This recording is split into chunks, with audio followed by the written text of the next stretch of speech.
Okay, so welcome everybody.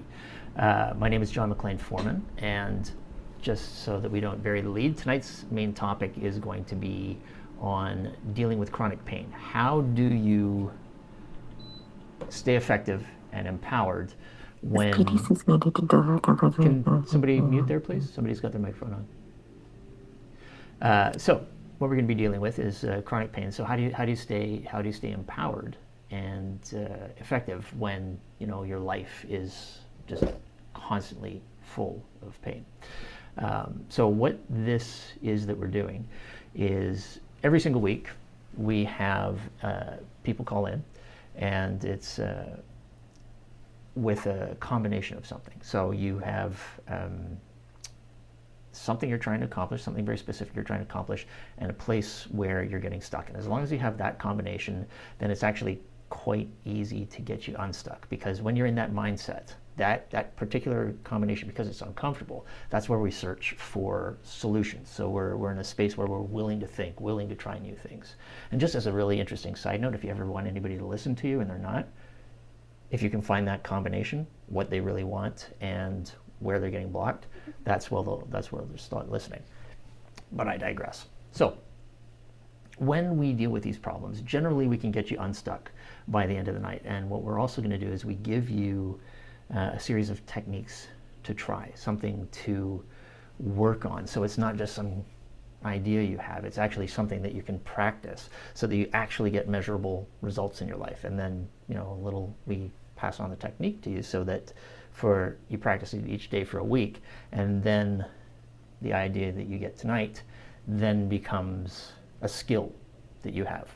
So all my programs and my coaching and all stuff revolves around the main idea that when we talk ourselves out of things, it has this incalculable damage to our psyche, and we don't even realize it. When there's something that we want and we go and we give into an excuse, and it happens in less than a second, but it causes this terrible constant state of self-doubt. And when you reverse that, when you overcome an excuse, especially one that normally beats you, one of the challenging ones, and in doing so you move closer to something that you actually care about, within a matter of days there is this remarkable shift that happens in how you view yourself and your future. So with that as the basic background as to the structure of what we're going to do, is we're going to talk to Kendra tonight, because Kendra is dealing with chronic pain. So Kendra, I'm going to ask you a series of questions, if that's cool. Sure. Okay. So tell me a little bit about your pain. So what is it? What level out of 10? How often? Tell me a little about it. Well, one, I'll start as a disclaimer is that I am extremely pain tolerant. Okay. And so I think a lot of people would think it's a 9 or 10, but I'm so used to living this way for decades Okay. that it's just become a way of life. And so I've kind of become not numb to it every Mm-hmm. day. I feel it and wince and all that. But um, there are moments that are more painful than others. So Sure. there's several things going on, but mainly I was a dancer and a cheerleader I was a dancer for 20 something years. Mm-hmm. And did a lot of things to my body that weren't great. Ironically, a lot of fellow dance students who I grew up with, we Mm-hmm. were dancing on concrete floors, Mm-hmm. which could not be worse for your body. They didn't Sure. have any give, and we were doing a lot of gymnastics and whatnot, ballet, a lot of like leaps, and the ground just does not. It just it was like a shock every time, and this was Sure. decades. Anyhow, so I have joint and I have mainly joint things like my patellas. I've had 4 knee surgeries, so my knees dislocate. Oh my God. My thumb dislocates. A lot of things dislocate because I'm kind of like Gumby, if you can Mm-hmm. see that. Mm-hmm. I'm very flexible, which was great when I was a dancer and a cheerleader, but not so great now as an adult and Sure. human in my everyday life. Mm-hmm. And a lot of things slip out of place. It's just Ehlers-Danlos is what it is. It's loose joints. Sure. Um, and so I've tried to take like collagen to strengthen that area and I mean, so many areas in my body. But Mm-hmm. the dislocation is big. So when the knees slide out, it's very painful. The surgery's never really helped. Now it's caused arthritis in my hand here, Mm-hmm. and carpal tunnel. So I Mm-hmm. have to keep this on every time it could be from like opening a jar Mm-hmm. to if I drive and turn like a sharp, more than a 90 turn, Mm-hmm. um, my thumb might slip out. My knees, every time we have, upstairs and downstairs, every time I go up the stairs, I take it one step at a time, like Sure. I'm 30 years older. Um, and so it's a lot of that. And Mm-hmm. then there's more chronic pain when it comes to like because my knees are out of whack, it throws my back and my hips off. And I've had Sure. injections in my hips and my knees and my back for bursitis and sciatica. Sure. So Wow. yeah, yeah, That's good. It's dealing with a lot. a lot. Damn. Okay. So, what we want to explore then is the the pain that you have is your reality. It's like by the sounds of things with the surgery and so forth. It's this is something that you are now going to deal with, and what we want to start looking at is what does this mean to you? So you've got this pain, there's, or I presume you experience as there is no solution. This is the rest of my life. Is that how it Is lands? that a question? Yes. Yep. Yes. I mean, I could get knee replacements. Mm-hmm. It has been mentioned to me as an option. Mm-hmm. It's quite a recovery. And I also feel like they only last like supposedly 15 to 20 years. So you're not really supposed to do it until you're like 60. Mm-hmm. Um, so I'm like, it is a reality for me, and I've done so much work around, taking the supplements and this and that. None of that works. Sure. And I've also done, I've done Vipassana. I did Vipassana for 10 days, sitting still in silence and meditation in Malaysia for 12 hours a day, just Mm-hmm. being the witness, Sure. right? And learning how to be the witness to all this pain. But it doesn't, I guess I'm not this body, but I still live in this body, right? Yep. And Yep. so um I never want to say I don't have a choice. I Mm-hmm. am a sovereign being and I have agency, but I'm also like when it comes to it's just this is not like anything like trauma in my body. These are my joints slipping out of place. You know what I mean? It's Yep. it's very different. So, I don't know if that answered your question. Well, it does. It does. Because what I'm trying to get to here is what it means to you, what you feel about it, like what impact it has on your choices in your future. Well, I mean, in my past, it had so much impact in the sense that like my ex-husband was a big skier and I couldn't do stuff like that. I couldn't, sports and all that. I can't join the volleyball team and this and that. In my future, I mean it's as simple as it affects everything. I Sure. don't know how to say it. It's like long car rides I got to get out and stretch, or a Mm-hmm. long flight I got to get up and walk, or it it affects me every day. It's Mm-hmm. something that I know, and I'm also like, well, this is what the universe has in store for me, God source universe. Sure. And I can be angry about it and be the victim to it and Mm-hmm. be really effing pissed. Or I can say, okay, well, at least I can still walk, Sure. right? At least I can still get out of the house. So I find the gratitude, but it's just painful because even like, before my dogs passed, even like leaning over and picking up dog poop, there was a couple times I'd lean over and my back would slip out of place. And I was Yep. like, So, Do you find, because like what I hear in how you're talking is it almost lands like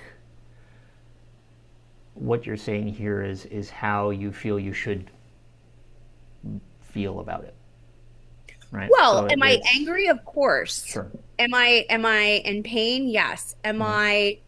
I annoyed? Yes. Do Okay. I get aggravated when um Patrick grabs my hand and squeezes it and I'm like, "Oh, and he did it recently and it dislocated." And I'm like, "So and am I angry and pissed? Yeah, that I can't do things other people would do." Mm-hmm. Sure, but I can't. Yes, it's okay to be angry. There's no bad feelings, right? Yes, it's okay to anger's great. Mm-hmm. Let it get it out. But I can't stay in that place. It doesn't take the pain away. Right. So in general, so as you said, you've had it for so long, so it's now it's kind of it's very familiar territory, and so even when it comes up, it's sort of like it's the I gather the emotions don't get super strong most of the time because it's like frustration. There's my thumb come out again. So do you have these what I'm trying to dig at is to see how much the meaning you attach to what you're experiencing affects your choices. Do you see what I'm saying there? Let I me. mean, there's certain things I just don't have choices about. Like I Sure. can't I can no longer do sports. Okay, I can't present play pickle. advised. Hang on a second. Can everybody turn their microphones off except for Kendra, please? Sorry, Kendra. Go ahead. Um I like down when I was in Costa Rica and everyone's playing pickleball or Mm-hmm.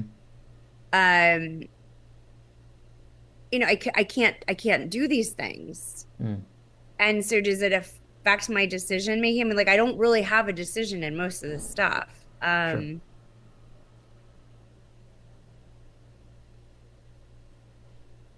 Okay.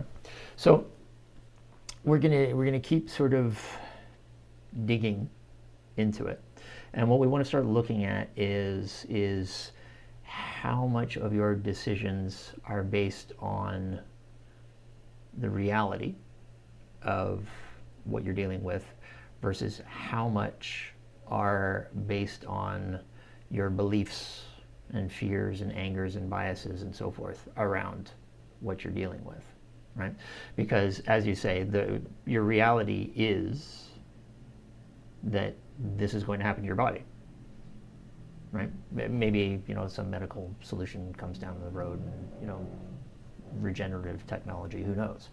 But for now, your reality is your knee dislocates sometimes, your arm, your thumb goes, and the part that you do have control over is the meaning that you attach to it, and especially with something that you've been dealing with for so long, the beliefs and the meanings you have around the reality part are going to be so ingrained that they're going to feel like reality as well.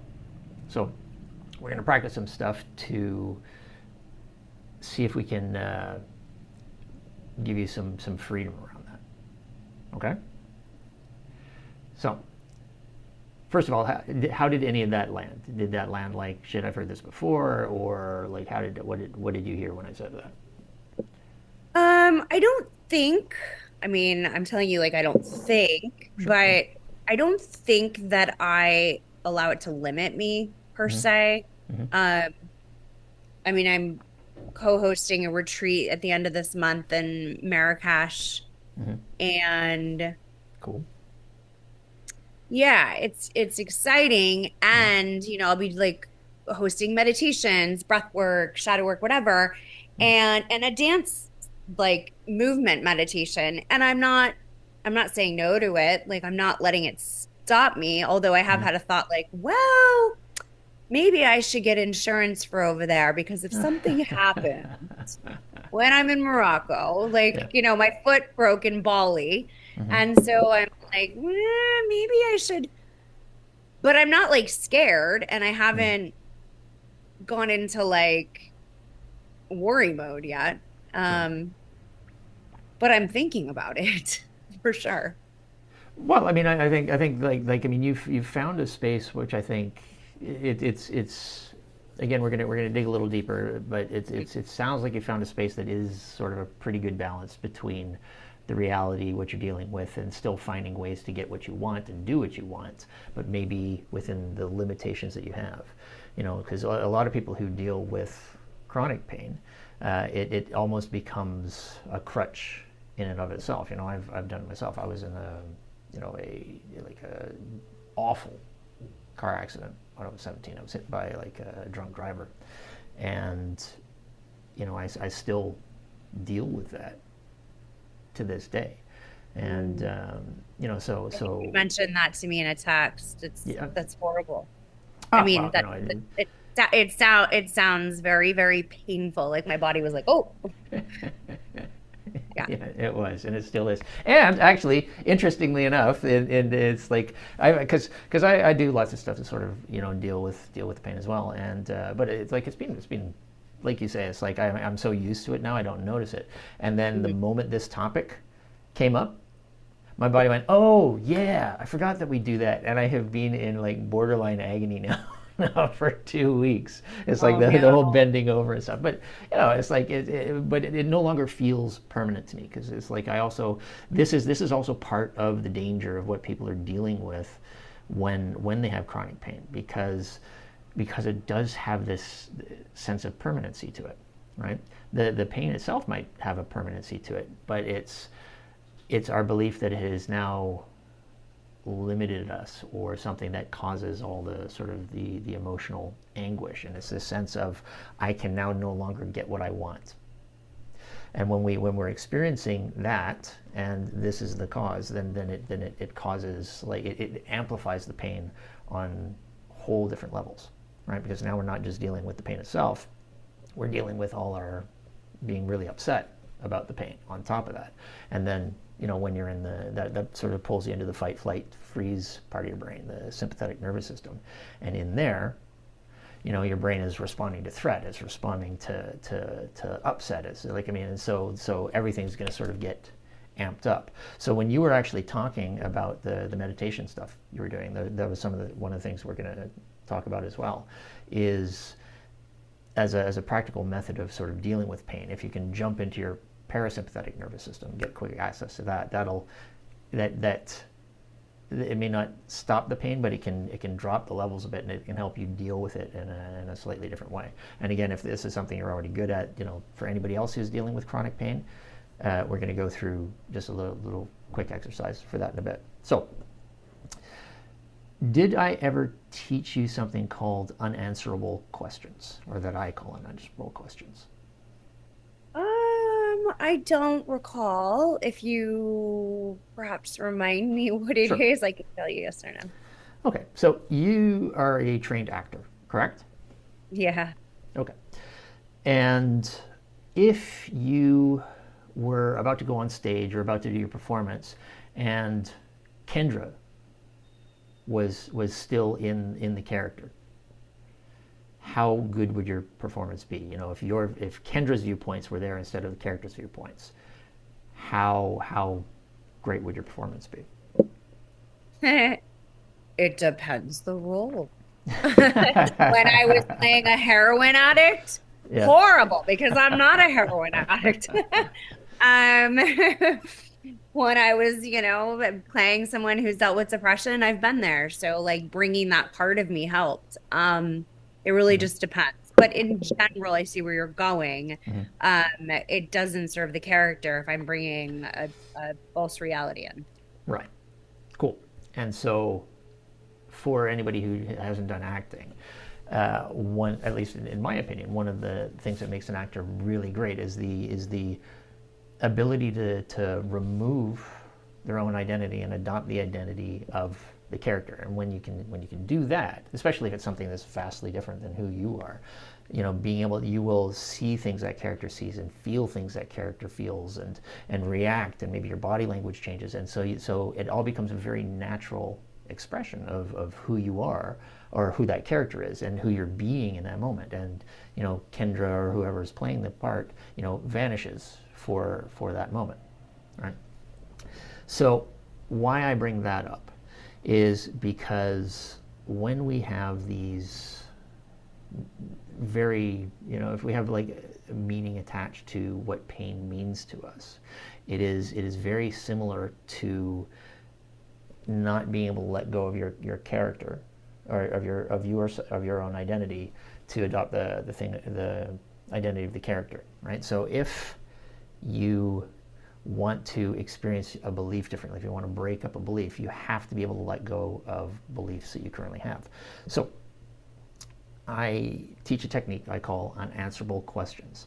And what you do is you ask yourself a question that presumes the positive. Okay, so it presumes that the question being asked is true. So, for example, a good unanswerable question would be something like, what is the opportunity in this that I haven't seen before? Or, what do I love about this experience? What is being the greatest gift of this experience? Whatever, stuff like that. But the trick is that you don't actually answer the question. What you want to do is you want to stay in a space of continual questioning, because when you're pondering something, your brain is in a space where it's seeking the answers, right? So it's out looking and so forth. And the second the human mind answers a question, it stops thinking. It goes, okay, got the answer, and it moves on. It happens that fast. So when you can stay in a state of what is so great about this that I haven't seen before? What is this amazing opportunity that I have from experiencing this pain? And you start asking yourself that. What's going to happen is the very first thing. Actually, you know what? I won't tell you what you're going to experience. Why don't you try it? Like, ask yourself that question. What is the greatest thing? You tell me. What do you want to answer? Ask the question. It's like, what is so great about feeling this pain all the time, or what is the opportunity I'm not seeing in feeling pain like this all the time? And then just keep asking like a different question. Nope. Keep asking the same question over and over, and you just keep asking yourself. But you tell me which question you're going to ask, and then you tell me once you start asking yourself. Then I want you to tell me what responses are coming into your brain quickly. I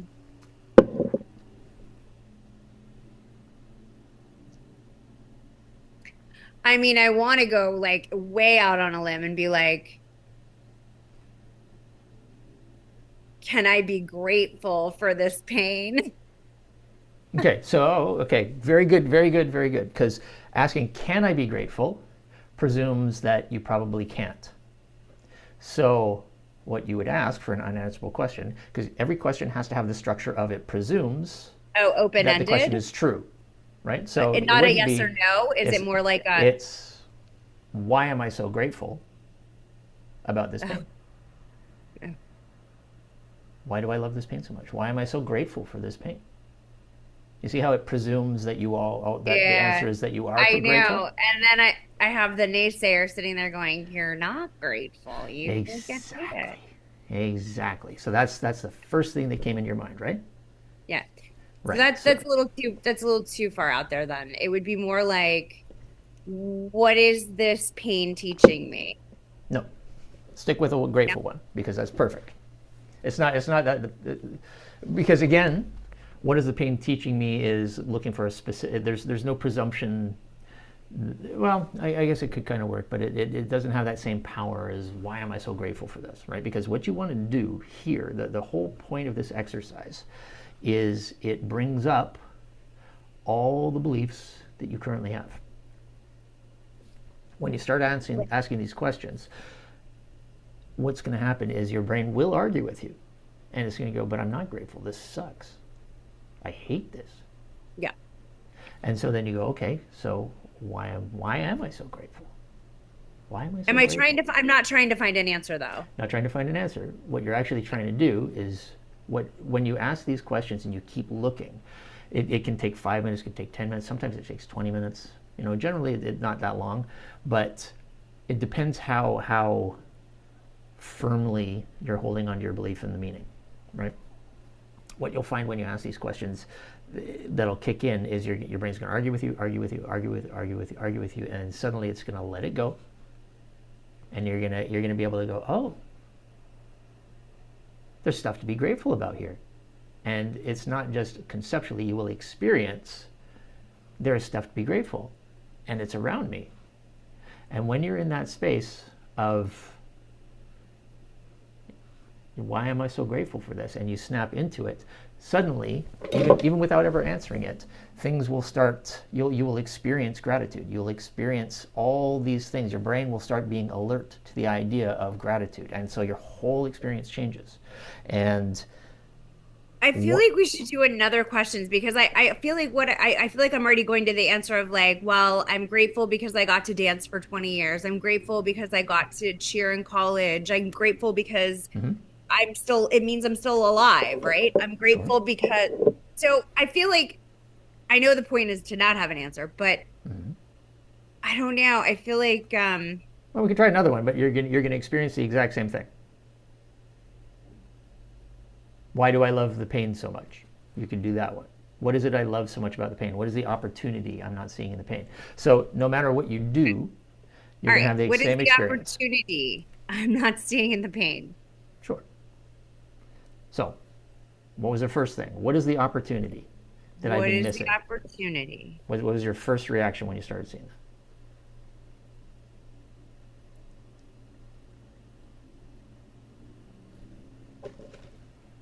To love on it? Okay. So what I'm going to do is I'm going to bring you back to the purpose of these questions and how you deflected back off the gratitude onto a different question, like something that feels a little easier, is part of what the brain does. So what I want you to consider is what you're trying to do here. Because you saying I'm grateful for the things I did in the past is not you being grateful for the pain now.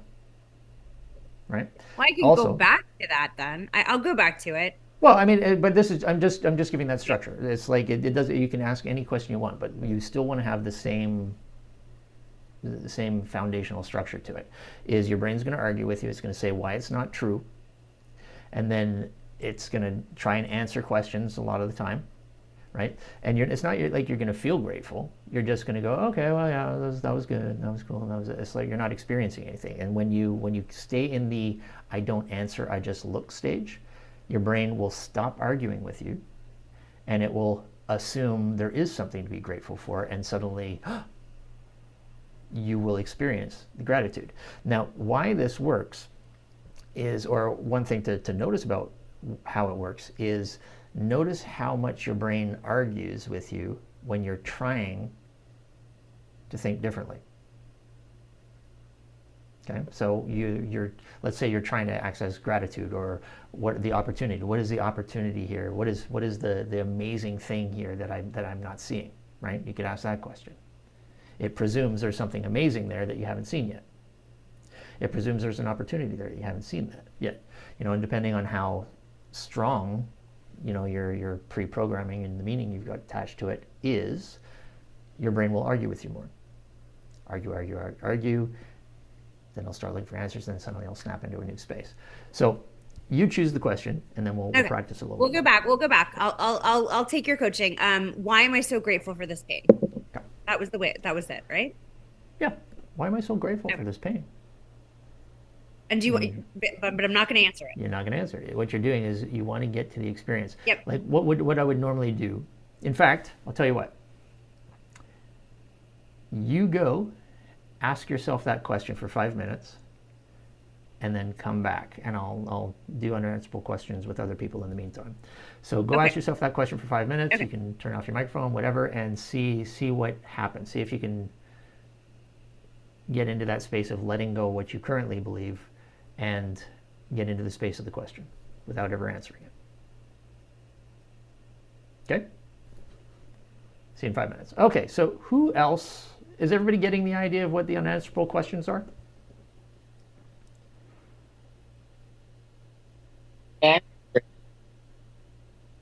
Didn't understand you there.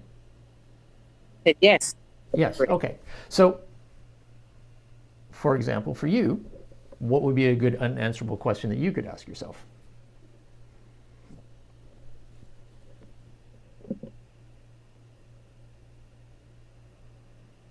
The All one right. the one really ask Sorry, you're breaking up a little. It's a little hard to hear you. Try again. one of the ones I would usually ask is, why do I feel so good today? Okay. All right. And so when you ask yourself that question, why do I feel so good today? What happens? You don't feel good. What are you talking about? You're walking Sure. with a kid, your knee hurts. What do you mean feel good? You don't feel good. Sure. And so you're feeling for anybody watching, Lorraine is another person who's dealing with chronic pain. She's got knee issues and she's requiring surgery. So I don't feel good. I don't feel good. I'm in pain. This is terrible. It's same sort of thing, right? So for you as well to ask that question. If you keep asking the question and you make sure you don't answer, your brain will stop arguing with you. So do you think you could ask yourself that question enough and start to really look, why do I feel so good about this? Or whatever your question was. And really look. Assume that it's true. There is something there that you feel really good about. And just keep looking. Don't answer, but just keep looking. It's kind of weird not to answer. So, I mean, like, um, because I keep asking. Mm-hmm. Keep So asking. do you remember? Okay, so what happens when you answer a question? It you don't can't it ends. Correct. So the moment you have an answer, you assume there's nothing else to see, and you move on. Right? And it does feel weird. It's because it's not a natural state. Like we have been trained, when you ask a question, you find an answer. And a lot of the time we can get very uncomfortable. Like if somebody asks us a question and we don't know the answer, we can get really weird and uncomfortable about it. And so in this space, when you do these things, again, as I was telling Kendra, one of the main things that you want to notice is how firmly what you're already thinking tries to hold on. And if you have beliefs and ideas and meanings that are holding on that firmly when you're actively trying to think differently, imagine what they do when you're just letting them run in the background. Right? And so the beliefs and meanings and so forth, they color what you can see. They color how you react. They color what things mean to you. And you just behave automatically from them. So can you ask yourself that question? Keep asking yourself that question. What's your question again? Why do I feel so good today?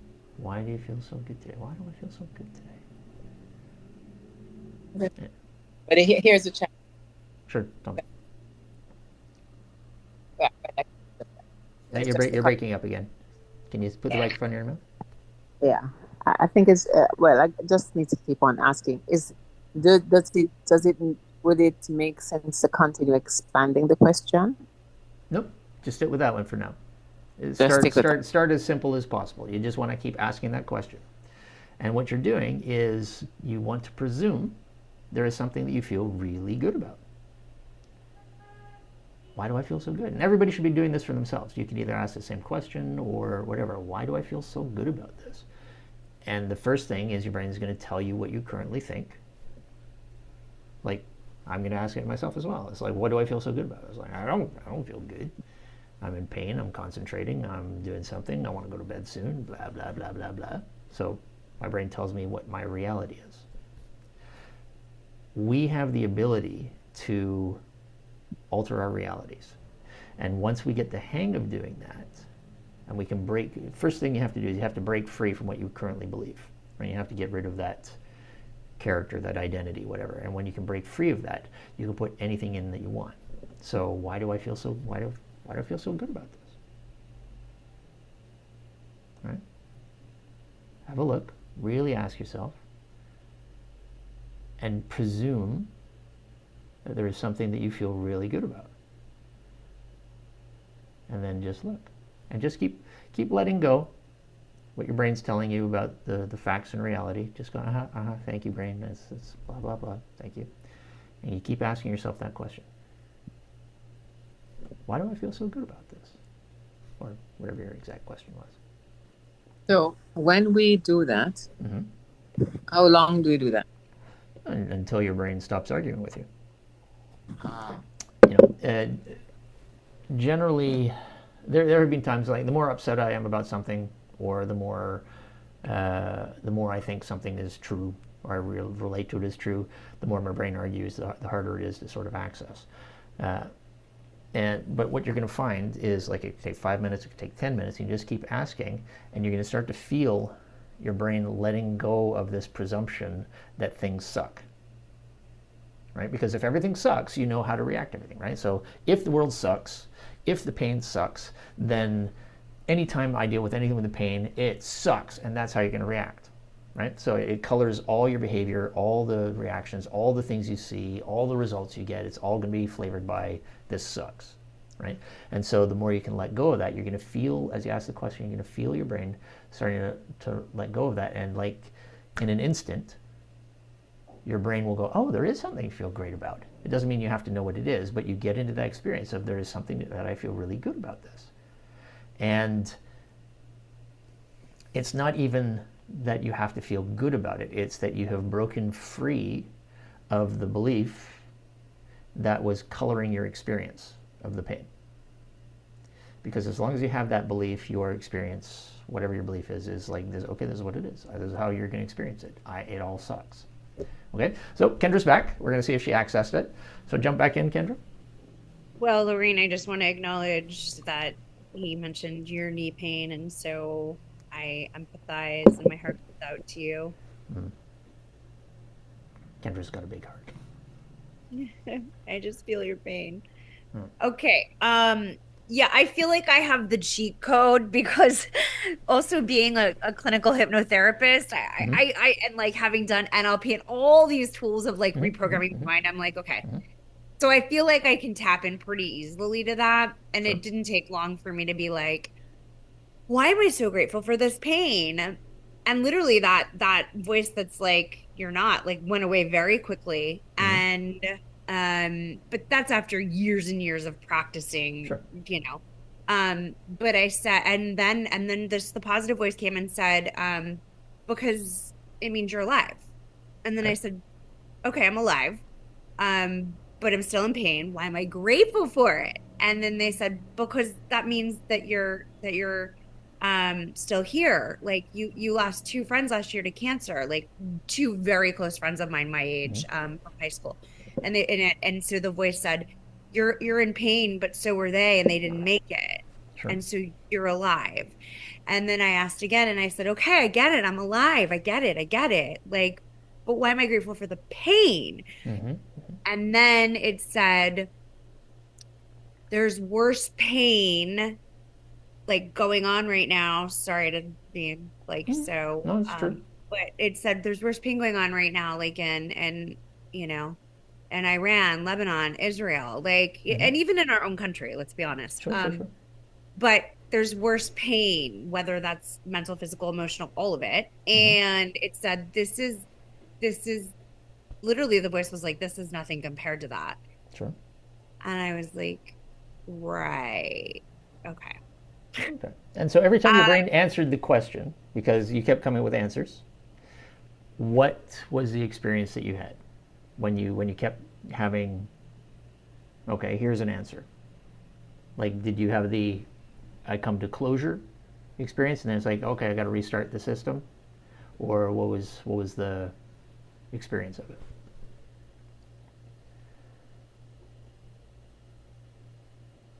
closure in that, closure in what? Closure that I'm grateful for it, or closure of what?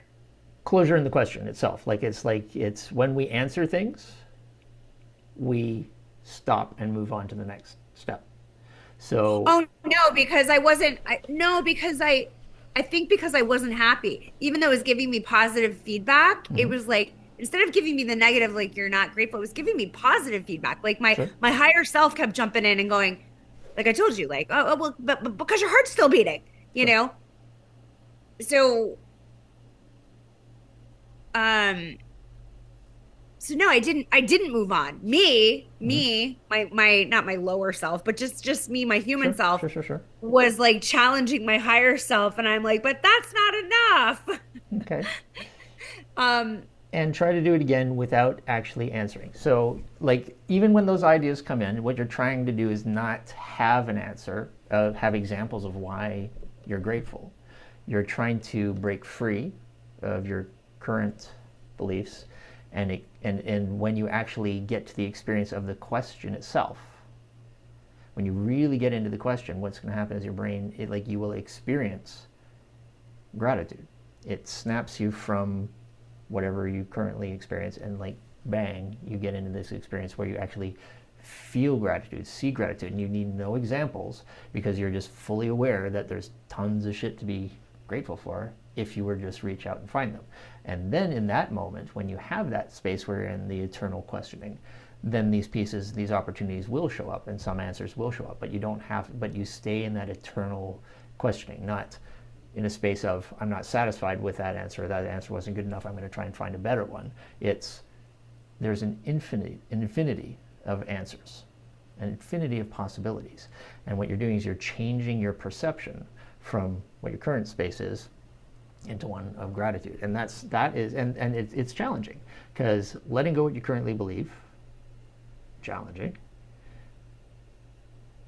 Asking questions without settling on an answer, also challenging.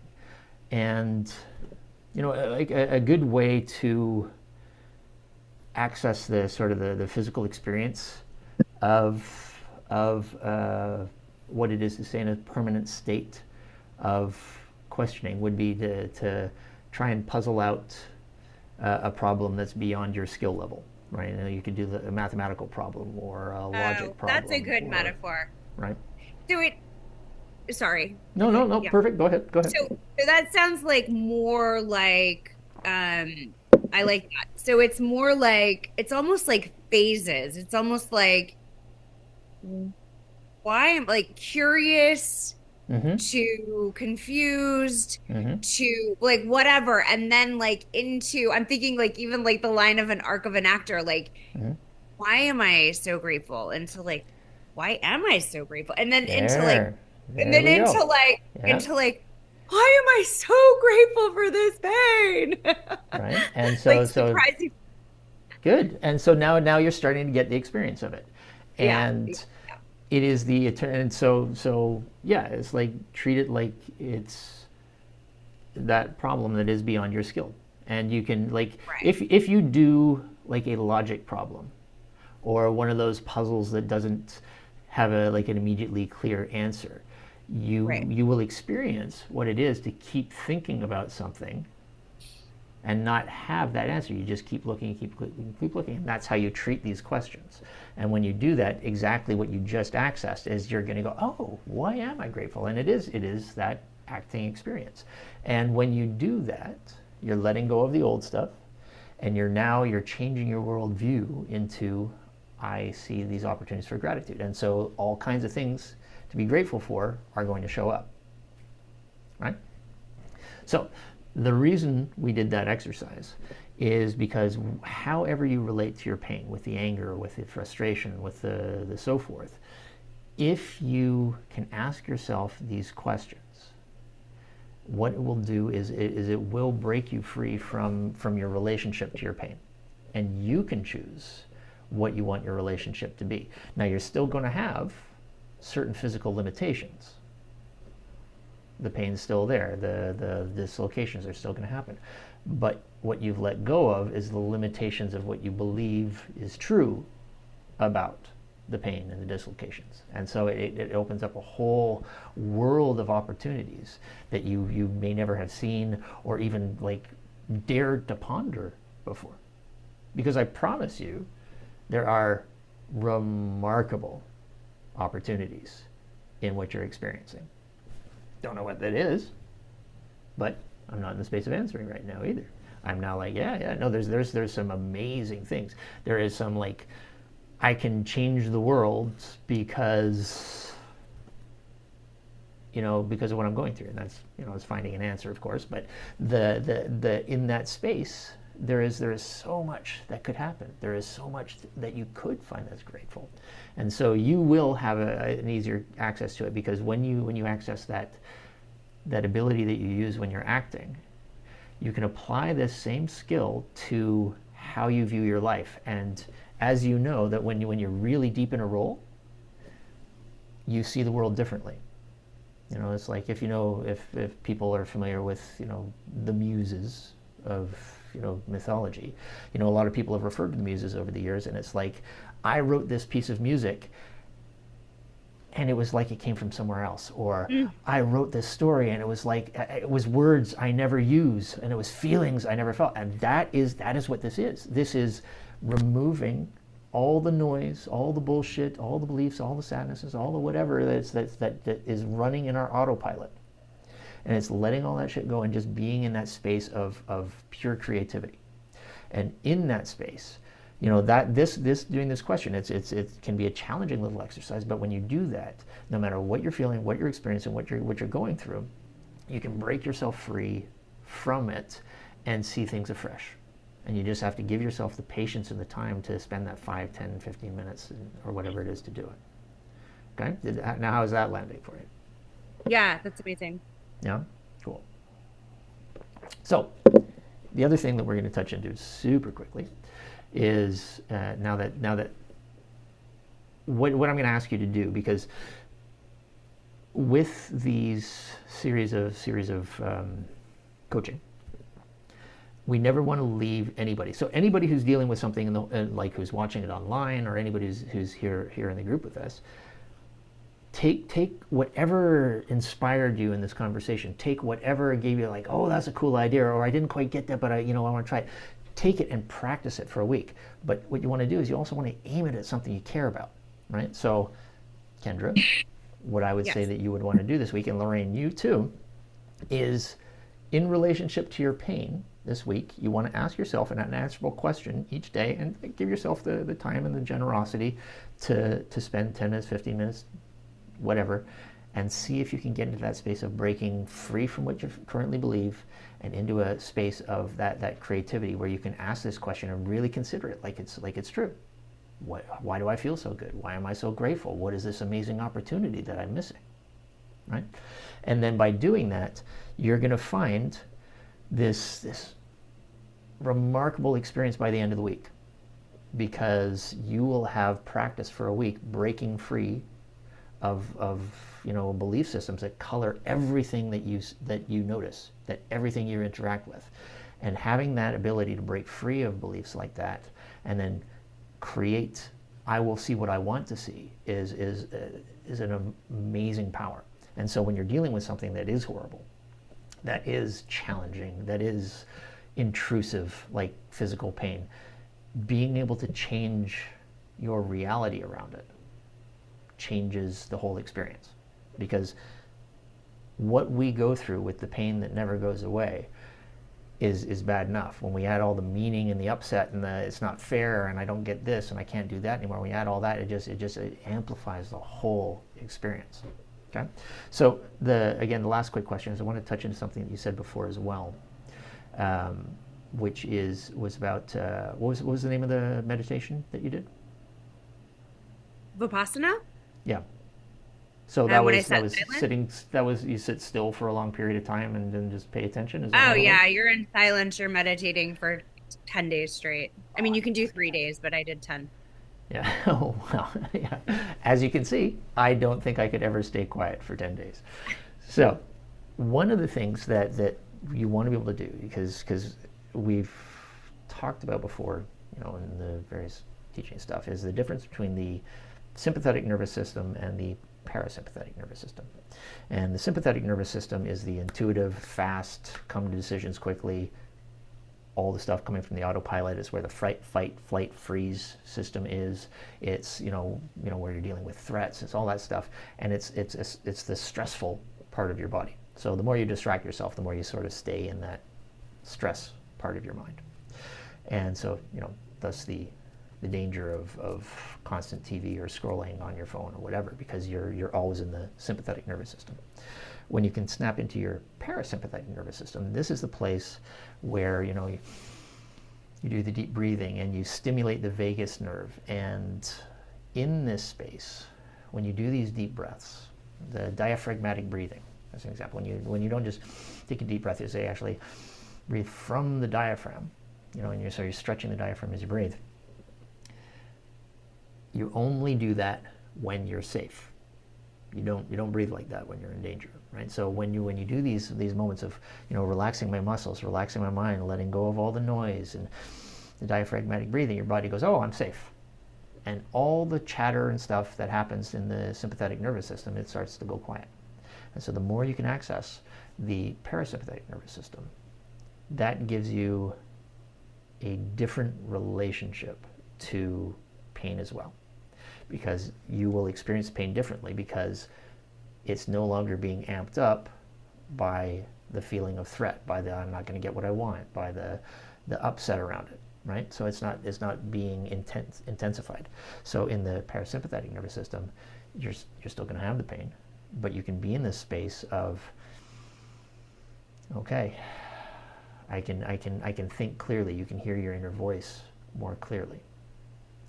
And when you're dealing with that as well, this is another good way of being able to quiet that autopilot noise that you just broke up in doing the unanswerable questions.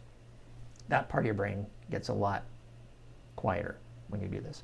So I have a I don't, did I ever send you the, I've got like a 7-minute video on YouTube where it talks about, when you wake up in the morning, just basically count down from 100. You just keep relaxing, you breathe, you don't look at your phone, you don't do anything, distract yourself, because when you wake up in the morning, you're almost in a meditative state, right? So as the stresses of the day are starting to come in, right, you do this, you breathe in the morning, count down from 100, and with every number you drop down, you let go a bit more, you let go of the pain, you let go of the tension, you let go of the noise in your brain, and then you get down to 0 and you just sit down there for like a minute, right? And so you can do this in like a 5-minute stretch. And then in that space, when you're down there in the sort of the calmness of your mind, you're in the parasympathetic nervous system. You can look at your day and go, okay, so what do I want to do? Where do I want to spend my attention? What do I want to deal with? And also in that space, you can adjust how you're dealing with pain. And the more you practice that sort of little morning ritual, that little 5-minute morning ritual, the easier it becomes to sort of access that system as you're dealing with your day. Because the pain kicks in, you got no choice. Your brain is going to grab your attention and go, holy crap, that hurts. And it's how quickly can I snap back into the parasympathetic nervous system, right? So you can just do one of those diaphragmatic breaths, do a couple of those. Okay, yep, that really hurt. And then you can calm yourself again. And so just that quick practice, because the pain will pull you into reacting to it. And so it's like, okay, how can I bring myself back really quickly? Yep. Yeah. Cool. So that brings us to the end of our evening. What I would like everybody to do is let me know what is it that you want to try to accomplish this week, because everybody who's here should take on an unanswerable question, something that they want to aim it at this week, right? And if you need to, you can adjust it, whatever. But it's like whenever you have a target, it's like I want to change how I feel about pain, right? Then you'll always know when you're on target and off, right? So it's like, oh, okay, so the unanswerable questions aren't working today for some reason. And then you can adjust, you can see why is it working today, why is it not working today. And so everybody should set this target for themselves that they want to hit by next Wednesday, and then practice unanswerable questions on that topic, on that target each day. Does everybody agree to try that? Yeah? Okay. You can all text me. You can let me know what it is that you want to practice. Wonderful, Lorraine. Wonderful. I'll do it too, because, as I said, I'm dealing with pain like I haven't had in years. So I'll be asking myself some questions too. So, well, thank you so much. Oh, it's my pleasure. Thank you. This was super helpful. I'm so happy. I always appreciate my time with you. So. Cool. So guys, text me what you want to do, and we can just because I want to make sure that when you deal this stuff, it's like whatever cool idea you had now is going to just go to nothing unless you apply it towards something. So set up a little structure. You can send me, I did my question today, whatever, and just send me a little quick text. And that creates that structure where you will practice it every single day for 7 days. And you'll have a whole different experience of yourself and whatever you're dealing with. Okay? Yes. As always, Thank you. I'm delighted to see you guys. Talk to you soon. Bye. Bye-bye.